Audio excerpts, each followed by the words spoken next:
بسم الله الرحمن الرحيم. الحمد لله الذي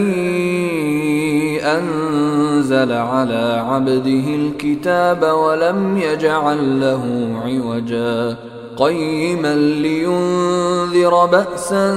شديدا من لدنه ويبشر المؤمنين الذين يعملون الصالحات أن لهم أجرا حسنا ماكثين فيه أبدا وينذر الذين قالوا اتخذ الله ولدا ما لهم به من علم ولا لآبائهم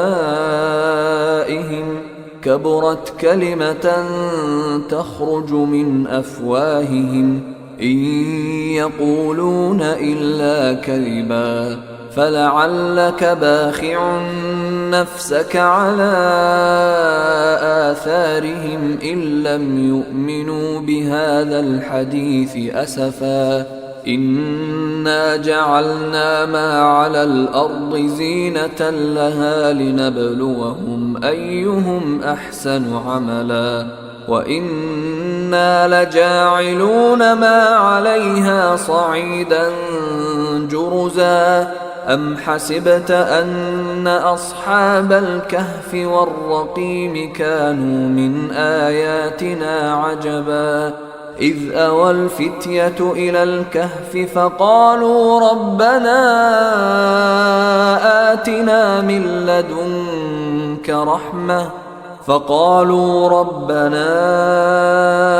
آتنا من لدنك رحمة وهيئ لنا من أمرنا رشدا فضربنا على آذانهم في الكهف سنين عددا ثم بعثناهم لنعلم أي الحزبين أحصى لما لبثوا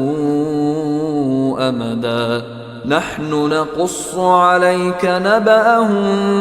بالحق إنهم فتية آمنوا بربهم وزدناهم هدى وربطنا على قلوبهم إذ قاموا فقالوا ربنا رب السماوات والأرض لن ندعو من دونه إلها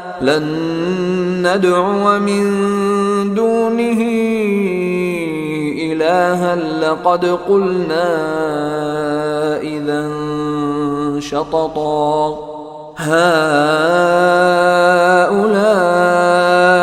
قومنا اتخذوا من دونه آلهة لولا يأتون عليهم بسلطان بين فمن أظلم ممن افترى على الله كذبا وإذ اعتزلتموهم وما يعبدون إلا الله فأووا إلى الكهف ينشر لكم ربكم من رحمته ويهيئ لكم من أمركم مرفقا وترى الشمس إذا طلعت تزاور عن كهفهم ذات اليمين وإذا غربت تقرضهم ذات الشمال وهم في فجوة منه ذلك من آيات الله من يهد الله فهو المهتد ومن يضلل فلن تجد له وليا مرشدا وتحسبهم أيقاظا وهم رقود ونقلبهم ذات اليمين وذات الشمال وكلبهم باسط ذراعيه بالوصيد لو اطلعت عليهم لوليت منهم فرارا ولملئت منهم رعبا وكذلك بعثناهم ليتساءلوا بينهم قال قائل منهم كم لبثتم قالوا لبثنا يوما أو بعض يوم قالوا ربكم أعلم بما لبثتم فابعثوا أحدكم بورقكم هذه إلى المدينة فلينظر أيها أزكى طعاما فليأتكم برزق منه وليتلطف ولا يشعرن بكم أحدا إنهم إن يظهروا عليكم يرجموكم أو يعيدوكم في ملتهم ولن تفلحوا إذا أبدا وكذلك أعثرنا عليهم ليعلموا أن وعد الله حق وأن الساعة لا ريب فيها إذ يتنازعون بينهم أمرهم فقالوا ابنوا عليهم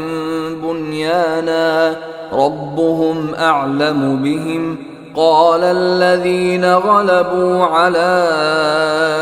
أمرهم لنتخذن عليهم مسجدا سيقولون ثلاثة رابعهم كلبهم ويقولون خمسة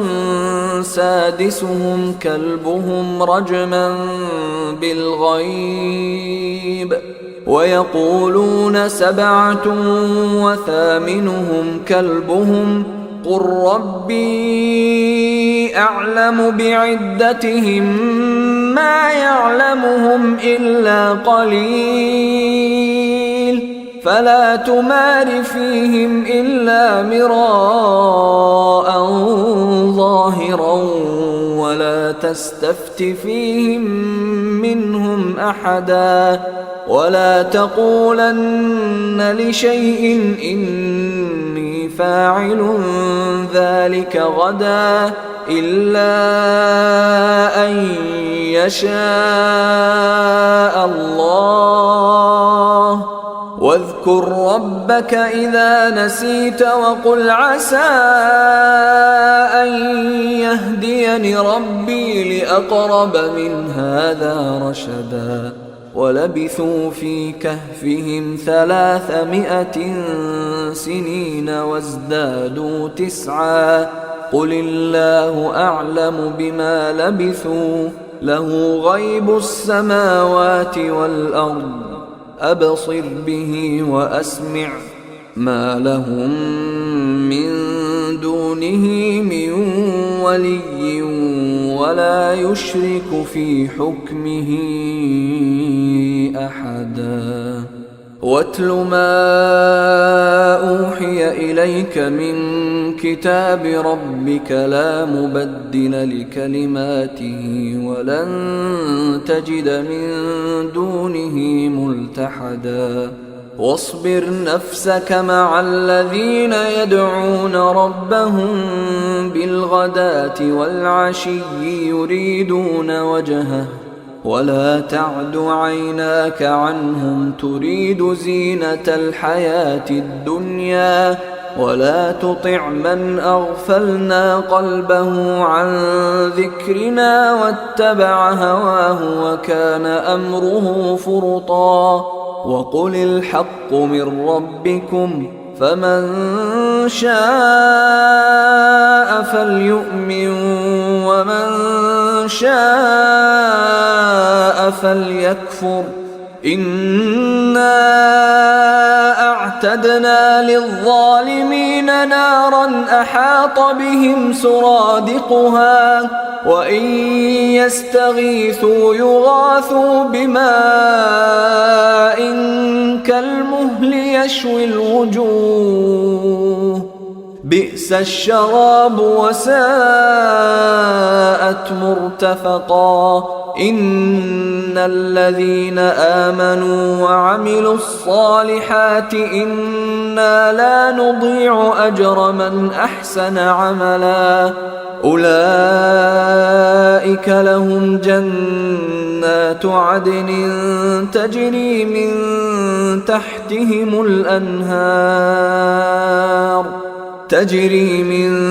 تحتهم الأنهار يحلون فيها من أساور من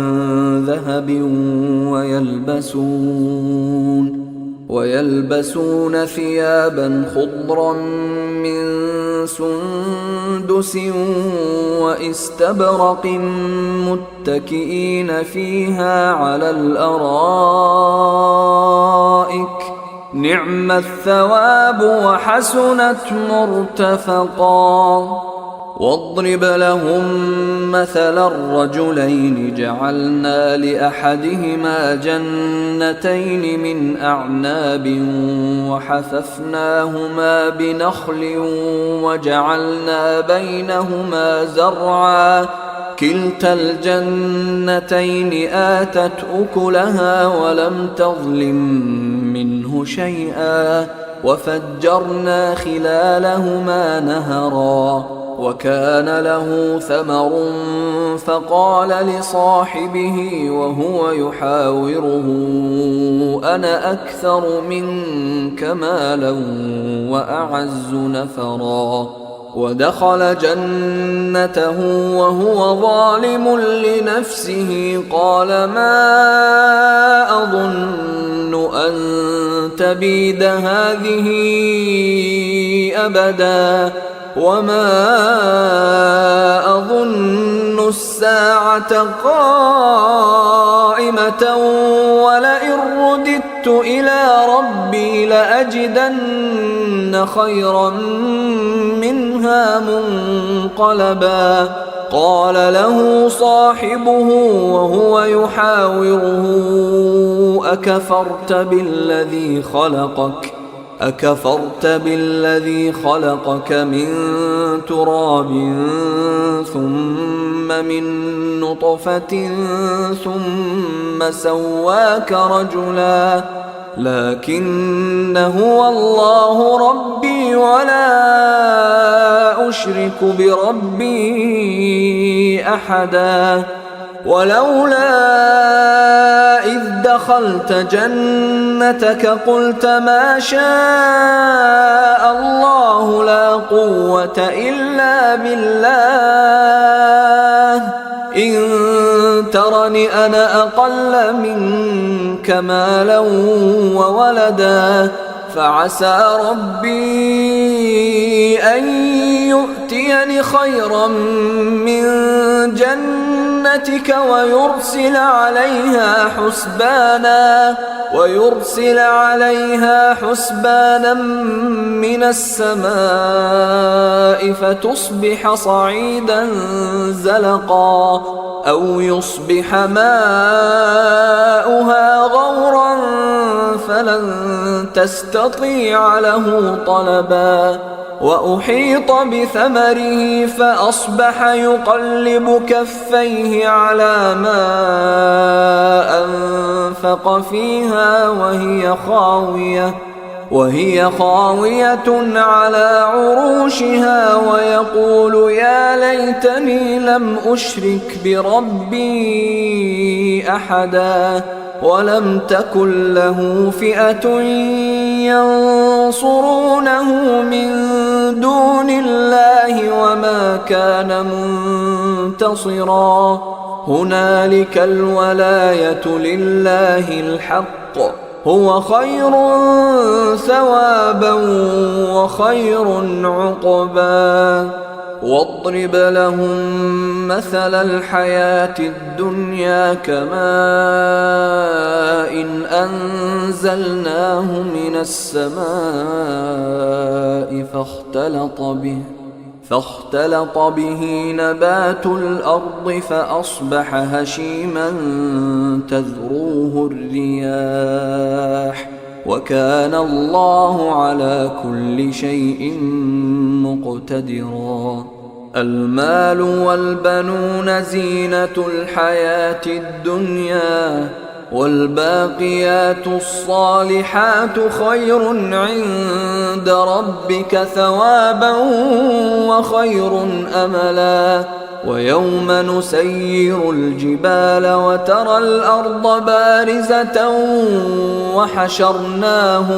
وحشرناهم فلم نغادر منهم أحدا وعرضوا على ربك صفا لقد جئتمونا كما خلقناكم أول مرة بل زعمتم أن لن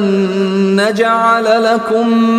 موعدا. ووضع الكتاب فترى المجرمين مشفقين مما فيه ويقولون يا ويلتنا ما لهذا الكتاب لا يغادر صغيرة ولا كبيرة إلا أحصاها ووجدوا ما عملوا حاضرا ولا يظلم ربك أحدا. وإذ قلنا للملائكة اسجدوا لآدم فسجدوا إلا إبليس كان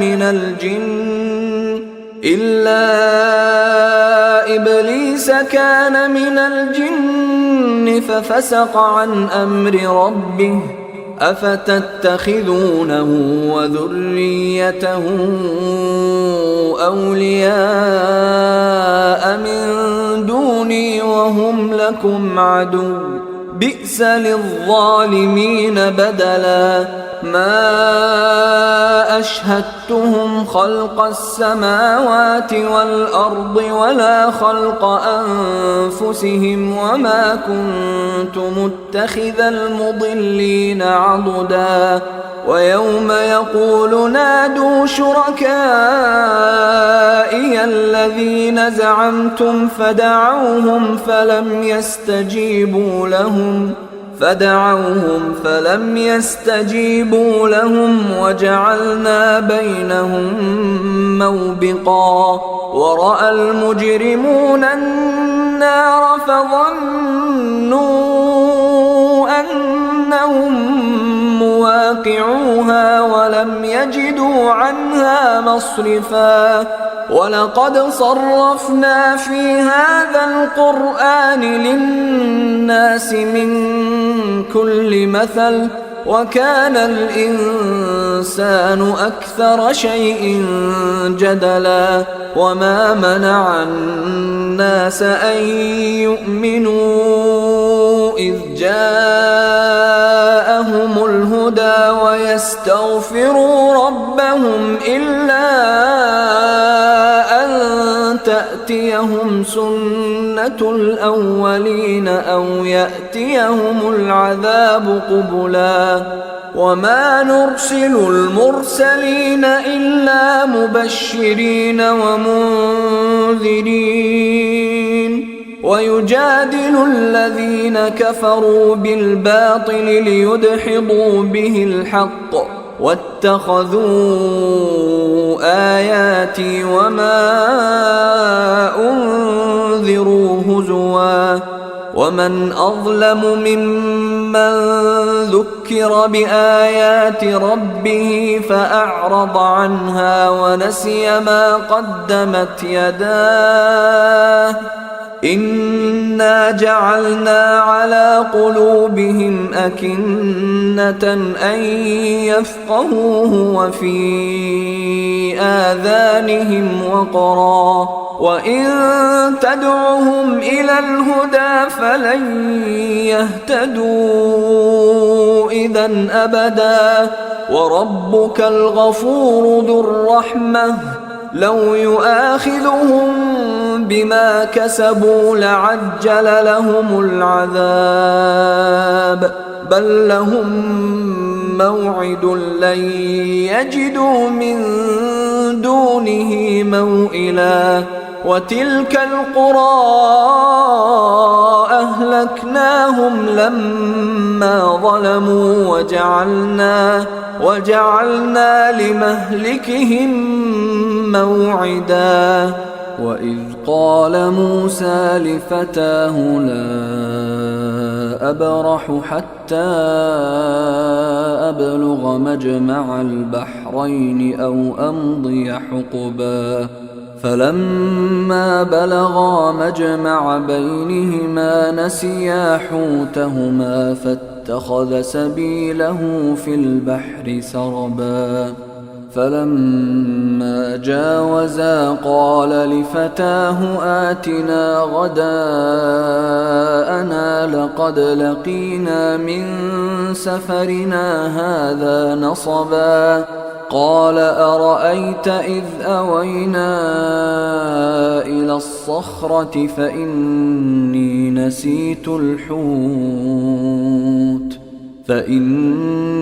نسيت الحوت وما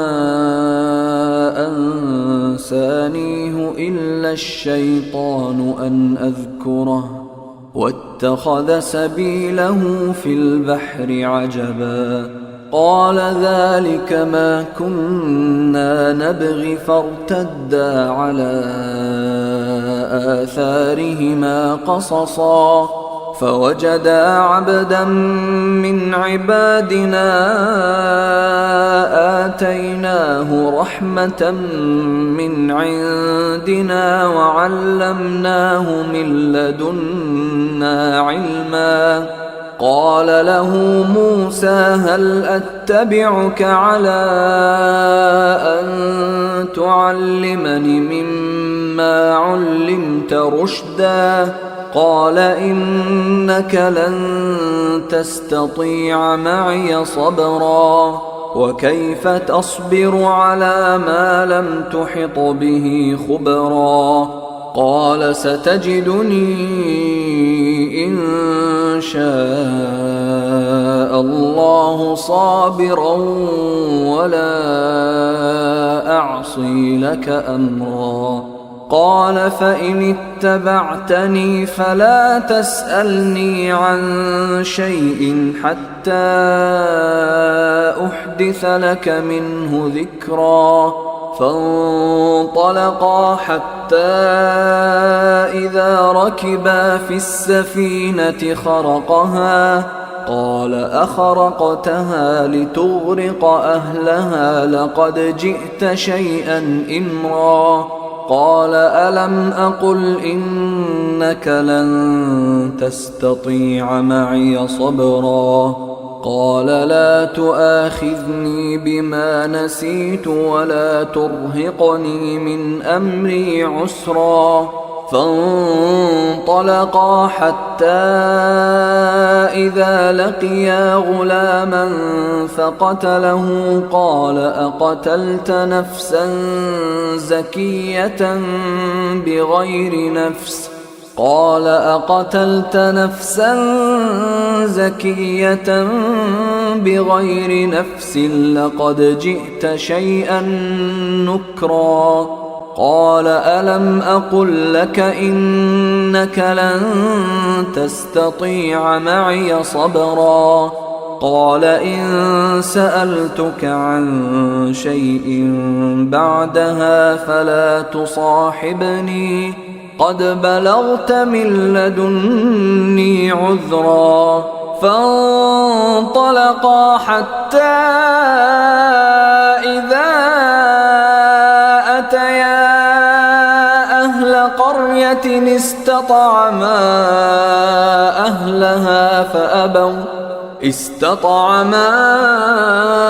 أهلها فأبوا أن يضيفوهما فوجدا فيها جدارا يريد أن ينقض فأقامه قال لو شئت لاتخذت عليه أجرا قال هذا فراق بيني وبينك سأنبئك بتأويل ما لم تستطع عليه صبرا أما السفينة فكانت لمساكين يعملون في البحر فأردت أن أعيبها وكان وراءهم ملك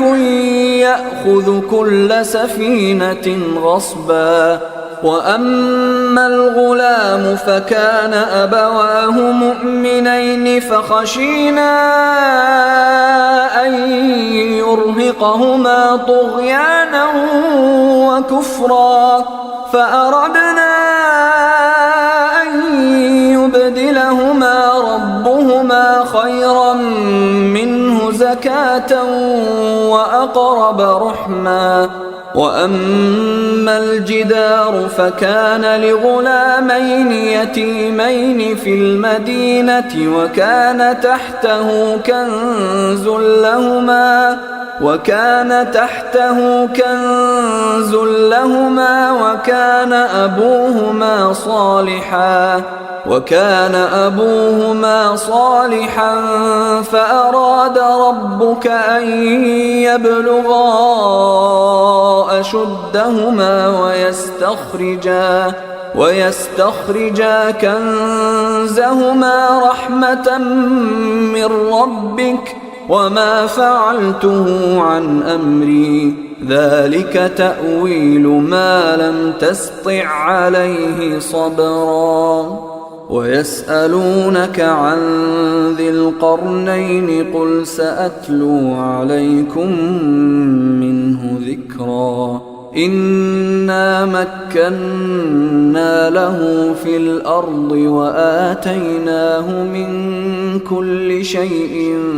سببا فأتبع سببا حتى إذا بلغ مغرب الشمس وجدها تغرب في عين حمئة ووجد عندها قوما قلنا يا ذا القرنين إما أن تعذب وإما أن تتخذ فيهم حسنا قال أما من ظلم فسوف نعذبه ثم يرد إلى ربه فيعذبه عذابا نكرا وأما من آمن وعمل صالحا فله جزاء الحسنى وسنقول له من أمرنا يسرا ثم أتبع سببا حتى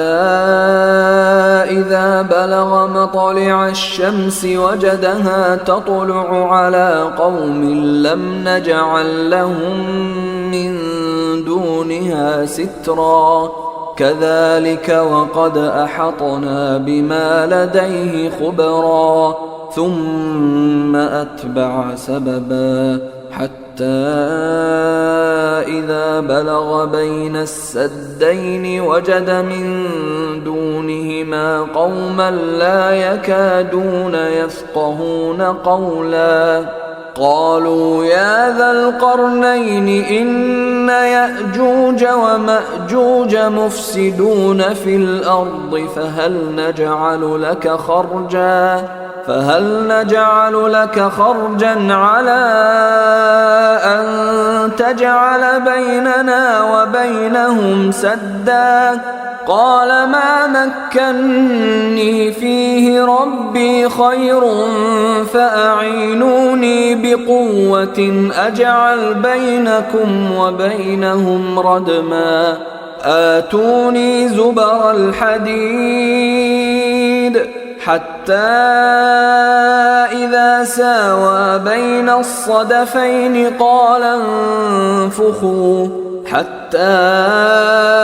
إذا جعله نارا قال آتوني أفرغ عليه قطرا فما استطاعوا أن يظهروه وما استطاعوا له نقبا قال هذا رحمة من ربي فإذا جاء وعد ربي جعله دكا وكان وعد ربي حقا وتركنا بعضهم يومئذ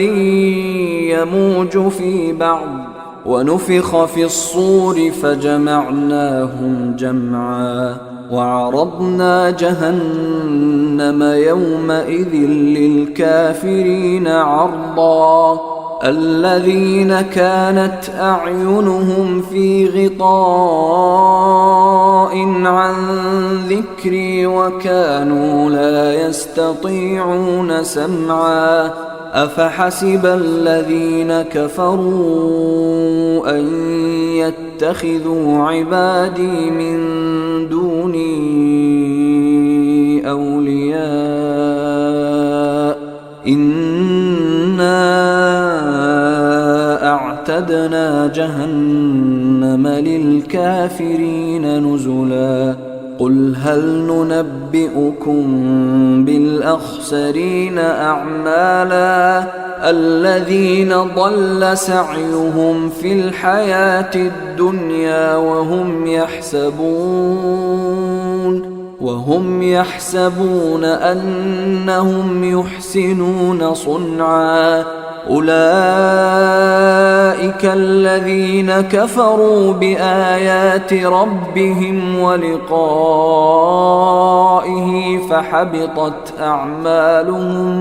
فحبطت أعمالهم فلا نقيم لهم يوم القيامة وزنا ذلك جزاؤهم جهنم بما كفروا واتخذوا آياتي ورسلي هزوا إن الذين آمنوا وعملوا الصالحات كانت لهم جنات الفردوس نزلا خالدين فيها لا يبغون عنها حولا قل لو كان البحر مدادا لكلمات ربي لنفد البحر قبل